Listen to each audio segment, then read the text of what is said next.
हमें सीखना है मीन डायरेक्ट मेथड से। अब देखो मीन डायरेक्ट मेथड से कैसे, ये हमारा होता है आपका एक्स, आपका नंबर, और ये होता है हमारा क्या कहते हैं आपका, ये आता है हमारा एफ यानी फ्रीक्वेंसी। अब इसका है और इसका मिडिल टर्म निकालेंगे। 0 और 1 का मिडिल टर्म आ गया 1, 2 और 3 का 1, ठीक है।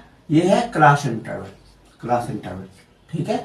अब 4, ये आया 5, ये आया 7, और ये आया 9, और ये आया आपका 11, और ये आया आपका 13, ठीक है। अब एफ आई इंटू एक्स आई, अब अगला कॉलम एफ आई एक्स आई।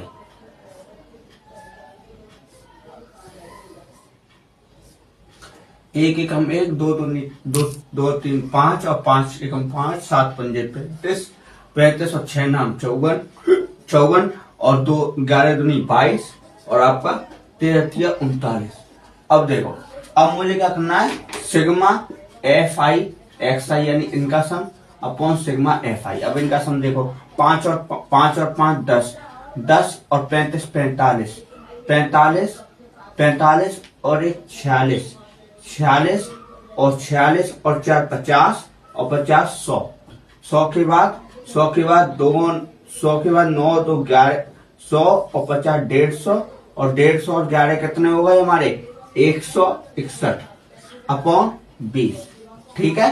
तो इनका सम क्या आ रहा है 20। तो डिवाइड लगा रहा हूं 0 से, आपका क्या आ गया, आपका 0 मतलब एक पॉइंट लगा लूंगा, 2 से काट रहा हूं, 2 से 8 बार, और आपका क्या हुआ एक, आपका क्या कहते हैं 2 पंजे 10, तो मतलब कितना हो गया आपका, क्या कहते हैं 81.8.1 क्या आ रहा है, इसका मीन निकल के आ रहा है।